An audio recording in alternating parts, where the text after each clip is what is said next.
Hello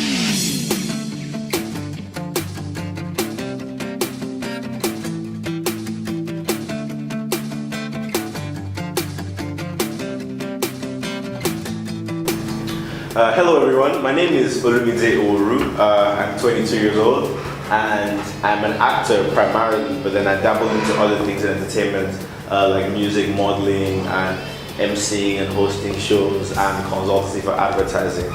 I started doing radio voiceovers and modeling for corporate brands when I was 2, and I started acting when I was 6, so I have been doing this entertainment business for a while.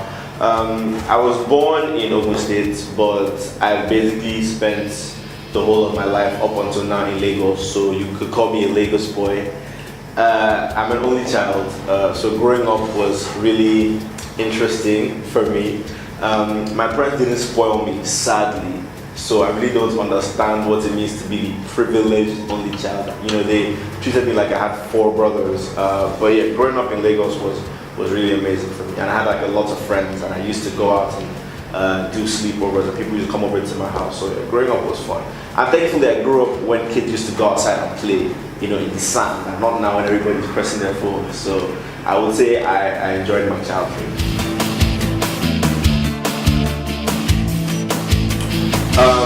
Being Olumide Oworu is very regular for me. I mean, I'm a regular guy doing slightly irregular things, but you know, I'm still the same guy I've been. You know, I try to, you know, keep it real and, you know, maintain, you know, the same attitude that I've had, because at the end of the day, the position that I'm in now, there have been people that have been in a similar position before me. There will be people in this position after me. So it's really important that I take advantage of, you know, the position I'm in now and try to give back and, you know, inspire people and, you know, help society. So I'm a regular guy. I mean, I try to be approachable. You know, I try to hang out with my guys when I can. But of course, it's not the easiest thing to do. You know, especially being in the public eye. But you know, I'm a regular guy. Wow. I guess dating the hottest girl in school is really making me cooler than I already am. Because people seem to be telling me hello a lot more these days.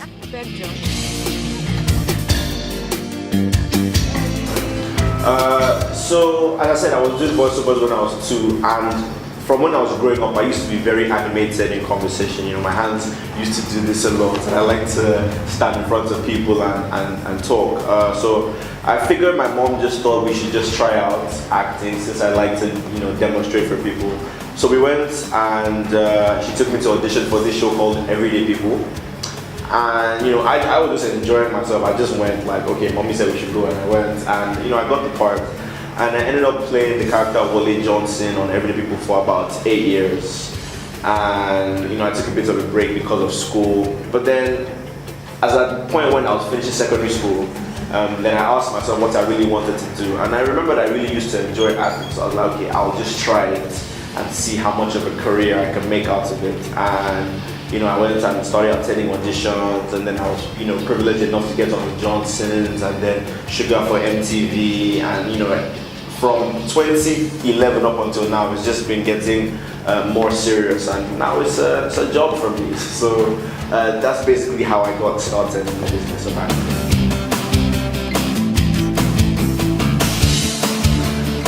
Seeing as I started very young, it would have been very easy for me to have been distracted by, you know, all of the work that was going on, because you can't say I have been popular for a bit, but the arrangement with my parents was that school was the priority. So I could only, you know, do things in entertainment that could work around my school calendar. But at the same time, it's taken a lot of sacrifice, because I've had to resume late or miss classes or miss tests or barely make it to the exam hall before the exam finishes and things like that. It's been a lot. I haven't even been able to travel, because when I'm on holiday, I'm trying to be busy and be working and be filming, and you know, so that I can balance out with my school calendar. But so far it's been good. So I'll say just being lucky, God, of course, and you know, just setting my priorities right and proper time management have been the ways that I've been able to manage working and going to school at the same time.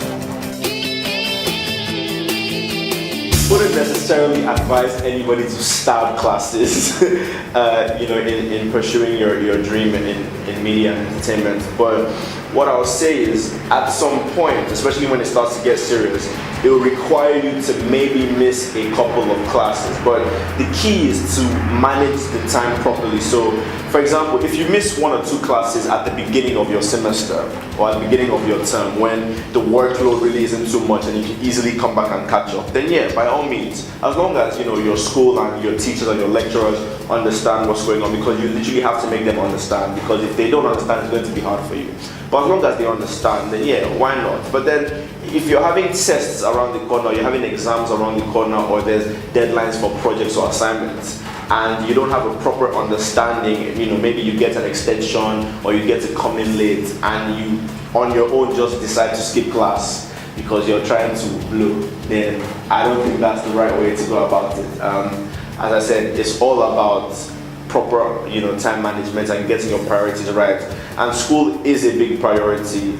Even if not just school, education, you don't have to be in within the academic world or academic walls to be learning. So some form of education is important, whether it's vocational, whether you're learning to do stuff with your hands, even whatever it is that you're being educated in, it's really important to have a foundation in that before you pursue a career in media and entertainment. So as long as you can manage, both at the same time, then yeah. But just make sure that education, your learning, is important.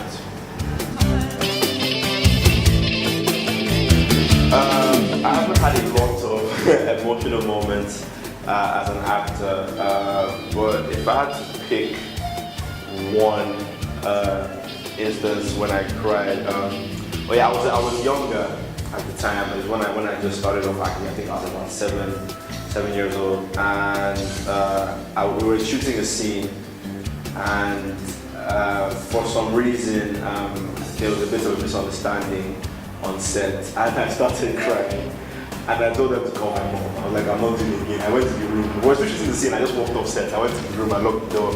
I'm like, you go. I'm not shooting again. And this was like at night. I'm like, call my mommy. I'm not doing it. I'm like, I'm not doing it. Call my mother. And my mom literally had to come to set that night because that was the only way I could work. She literally had to come and then talk to me and beg me. And it was funny because she had to come all the way to Upper. But I couldn't be bothered. I had enough. I really don't want to be here. It's not fun anymore. So I think that was so far that's been my most emotional moment, whilst acting. So on the lighter note, my fondest moments so far as an actor definitely will be working with Tiwa Savage on MTV Shuga. That's the top of my list. I was so excited when I found out that Tiwa was going to be playing Shadi and I was going to be playing Weki. And we have such a beautiful relationship, even offset. She's like a mother figure. Where the hell have you been, Weki? Last hour. I went out. Where do you think you're going? Listen, I'm very fed up of your attitude, Weki. I'm only trying to protect you. You don't have to protect me. It's like a family, I feel like, because they literally just took me in, so I'm like their first son, and then Jamil is my younger brother. It's a really nice arrangement. So yeah, definitely meeting and working with Tiwa Savage on Shuga is my fondest moment so far acting.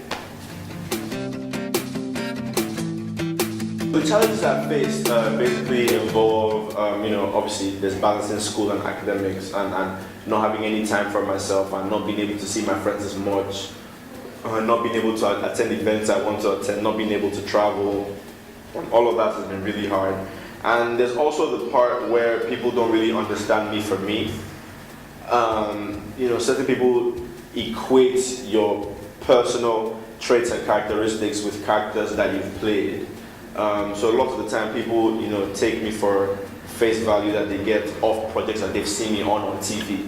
And a lot of the time that's really not me, because the whole point of being an actor is, becoming somebody else and making that character as real as possible. And sometimes that gets a bit too real for some people, and they start to assume that you're that person, even when I'm not that person. So, and another thing is, there's a perception, especially, amongst young people. It's a social thing where you have to be up here, you have to be cool, and you have to be hip, and you have to dress a certain way and talk a certain way and do certain things just to show or justify or signify that you're a celebrity. I don't buy that, right? That's really not my thing. I've never really, dressed according to trends. I've never done things that other people were doing just so I could fit in. I like to be comfortable, and I basically do what I want. So just being able to, stand out and be myself has also been challenging as well. So I would say balancing academics with school, and then, just not being taken for a character that I've played, and people not, telling me that I have to, be a hard guy. Those are the challenges I've been facing so far.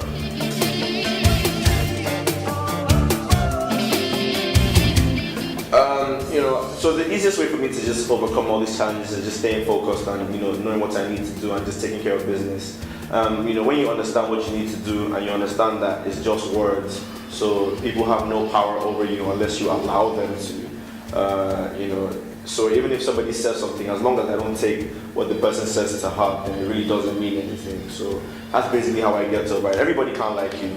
It's not even about people just being haters. It's not even about that. The honest truth is you can't please everybody. Either way, you don't win. You're either doing too little or you're doing the most. So at the end of the day, the most important thing is to make yourself happy, and that's what works for me. So as long as I'm happy and my family is happy and my closest friends are happy, then nothing else matters. Because the most important thing in this life is to be happy. Why would you want to have a ton of money and be blown and not be happy and be living miserable? So the most important thing is to be happy. So I just do things that keep me happy, and as long as I'm happy, then everything else is fine.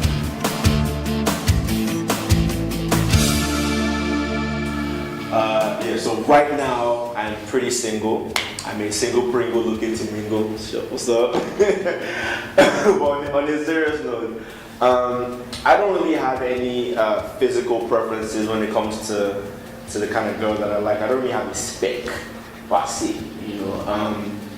Obviously, she doesn't have to be the most beautiful girl in the room. As long as I think she's the most beautiful girl in the room, that's the most important thing. So as long as, to me, she's good to look at, and I like how she looks, and then I'm fine. But I'm more concerned with the inside than the outside, because I've been exposed enough to know that, long term, being in a relationship, you get tired of how she looks. And the only thing that's going to keep you together are the traits on the inside. Are you guys really friends? What can you tolerate? Because there's things that you start to find out about somebody after you talk to her. Like you meet her and you're like, hey, what's up? And she's like, hi. And you take her number and you're like, oh, she's cool. But then you start to get to know this person and you realize that she has some traits that you don't like. Like say, oh, she takes her slippers off, or she drops things here, or she doesn't, arrange stuff as much as you would want to, or she complains that you don't arrange stuff as much as she would want to, and things like that. So I'm just more concerned with somebody, who has a good head on her shoulders, knows what she wants, can motivate me to be a better person, and has traits that I would not mind seeing in my kids. And as soon as I find somebody like that, then I am more than willing to commit wholeheartedly to a relationship with the person for as long as possible. Yes, so away from all of the serious talk, future plans for me just involve me, finding myself more. I'm still on the process of finding myself. I'm still a young man. I'm only 22. So I'm only just discovering, my strengths and my weaknesses on a daily basis. So obviously more movie projects, more cinema projects, more series. I've got some music coming out in a bit. Yes, I'm a pretty dope rapper. So and I sing a bit too. So just watch out for that. I'm hosting shows now. I'm getting MC gigs. I'm doing a bit of motivational speaking here and there. There's a lot going on. I'm trying to just take on as much as possible. I'm just trying to be as well-rounded of an individual in entertainment as possible, and I'm trying to have fun with it as well. Feel free to follow any of my social media pages for updates. Just Olumide Oworu, at Olumide Oworu on everything: Twitter, Instagram, Snapchat, whatever it is. My name Olumide Oworu, And yeah, so you get like first-hand updates, you know, for whenever I have something new coming on. And if there's anything that you want to ask me, you know, any way you feel like I can be of help, please don't come and just tell me I want to hook me up. I can't hook you up. I'm trying to hook myself up. It's not that easy, but I can give you, you know, tips on, you know, ways I feel like you can get started, and I can let you know things that work for me, and hopefully they might work for you as well. So if I was going to give anybody any advice, I'll simply just say, be the change you want to see. You know, and this applies to every sphere of life. Oh, you don't like how Nigerian movies are looking, you know, we don't do this, we don't do that. Please come to the industry and change it. Nigeria is bad, corruption everywhere. Please enter government and change it. It's that simple. You can't change the system from outside the system. You need to be in the system. You need to contribute your own quota to the system. If everybody's saying, oh, Nigeria is bad, Nigeria is bad, Nigeria is only bad because we keep saying Nigeria is bad, right? The academic standards are only bad because we by ourselves have made it bad. There's people cheating their way through school, you know? So even though you can blame other people, you know, look at it from a personal point of view. What can you do to make things better? If everybody takes it from a personal point of view and everybody says, this is what I need to do to make my environment better, and everybody, you know, brings their own quota to the table, then I'm pretty sure that, you know, everything is going to turn out well. So not just for work, not just for school, in everything that you want to do, be the change you want.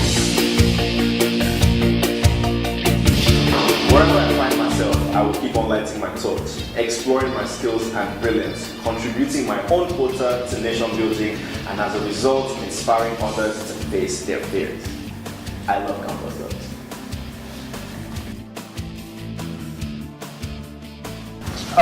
Yeah, so, you know, thank you very much for rolling with me so far on Campus Torch. I really enjoyed my time here. I hope you had as much fun watching this as, you know, we had making this. I hope this was able to inspire somebody, even if it's just one person. You know, but at the end of the day, I really hope that, you know, whatever your plans are, everything works out for you, and, you know, nothing but greatness shall come your way. So thank you very much, and God bless.